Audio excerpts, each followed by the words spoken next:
আজ মকর সংক্রান্তি আর মকর সংক্রান্তিতে পুণ্য স্নানের যে পর্ব সেই স্নানের পর্ব কিন্তু চলছে। আপনাদের চার জায়গার ছবিটা দেখাবো, বারাণসীর ছবি দেখাবো, হরিদ্বারের ছবিটা দেখাচ্ছি এবং কেন্দুলি বীরভূমের যে কেন্দুলি সেই কেন্দুলির ছবি দেখাচ্ছি এবং অন্যদিকে হরিদ্বার, গঙ্গাসাগর, বারাণসী এবং কেন্দুলি এই চার জায়গার ছবি আপনারা দেখছেন। সব জায়গার ঘাটে কিন্তু একই ছবি, অর্থাৎ মানুষজন অর্থাৎ পুণ্যার্থীরা তারা ভিড় করেছেন পুণ্য লাভের আশায়। আজ মকর সংক্রান্তির পুণ্যতিথিতে তাদের এই গঙ্গা ডুব। আর গঙ্গাসাগর থেকেই কলকাতা টিভির মেগা কভারেজ আপনাদের সকাল থেকে দেখাচ্ছি। সেখানে আমাদের রয়েছেন তিনজন প্রতিনিধি, কোয়েল মণ্ডল রয়েছেন, রাজু দাস রয়েছেন এবং প্রিয় গোপাল রয়েছেন আমাদের সঙ্গে। সরাসরি যাব কোয়েলের কাছে। কোয়েল, এই মুহূর্তে তোমার কাছে যে ছবিটা উঠে আসছে সেটাই জানতে চাইবো।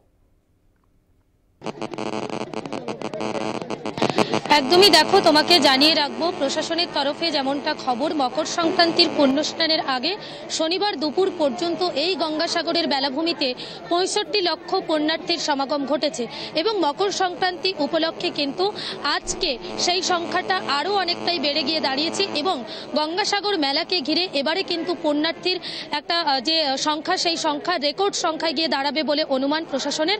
এবং সেই মতন রবিবার সকাল থেকে এবং আজকে সকাল থেকেও কিন্তু যেমনটা ছবি উঠে এসেছে, কাতারে কাতারে পুণ্যার্থীর ভিড় এবং জনস্রোতে পরিপূর্ণ হয়েছে এই গঙ্গাসাগরের পুণ্যভূমি।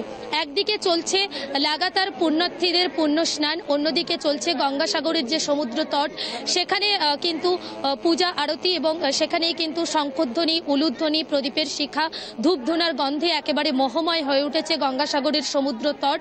লাখো লাখো পুণ্যার্থীর সমাগমে ছেয়ে গিয়েছে গঙ্গাসাগরের বেলাভূমি। পুণ্য স্নানের পর সেই সকল পুণ্যার্থীরা কপিলমুনির দর্শন এবং মন্দিরে পুজো দিতে লম্বা লাইনে দাঁড়িয়ে পড়েছে কপিলমুনি মন্দিরের সামনে থাকা ২ নম্বর স্নানঘাট বরাবর রাস্তাতে। এবং তোমাকে জানিয়ে রাখবো, এই যে মকর সংক্রান্তির পুণ্য স্নান, এই মকর সংক্রান্তির পুণ্য স্নানকে ঘিরে একদিকে যেমন জমজমাট গঙ্গাসাগরের পুণ্যক্ষেত্র, অন্যদিকে কিন্তু মকর সংক্রান্তির পুণ্য কে ঘিরে নিরাপত্তার বলয় মুড়ে ফেলা হয়েছে গোটা মেলা চত্বর। তৈরি করা হয়েছে ৬টি স্নানঘাট। সেই ৬টি স্নানঘাটে এনডিআরএফ টিম থেকে উপকূলরক্ষী বাহিনী মজুত রয়েছে। সমুদ্রপথে চলছে নজরদারি, চালানো হচ্ছে সিসিটিভি ক্যামেরা। সিসিটিভি ক্যামেরার বলয় মুড়ে ফেলা হয়েছে গোটা চত্বর। প্রায় ১২০০ সিসিটিভি ক্যামেরার মাধ্যমে নজরদারি রাখা হয়েছে মেলা প্রাঙ্গণে এবং খোলা হয়েছে mega control room. Mega control room থেকে কিন্তু মেলা প্রাঙ্গণের প্রত্যেক মুহূর্তের কিন্তু খবরাখবর নিচ্ছে জেলা প্রশাসন, সেই দিকে নজর রয়েছে তাদের। অন্যদিকে কিন্তু ড্রোন উড়িয়েও কিন্তু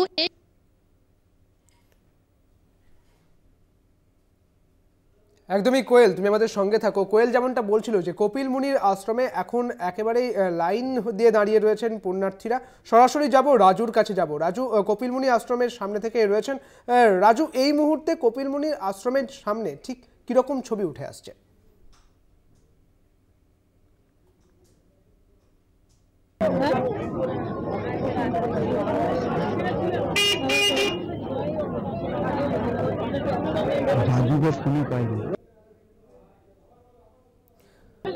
রাজু, কপিল মুনির আশ্রমে এই মুহূর্তে কি ছবি উঠে আসছে?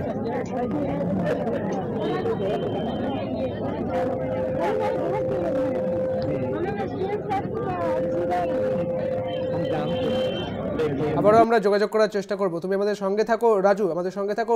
রাজু, কোয়েল এবং প্রিয় গোপাল, তোমরা তিনজনেই একটা বিরতি নিয়ে ফিরছি, সঙ্গে থাকুন।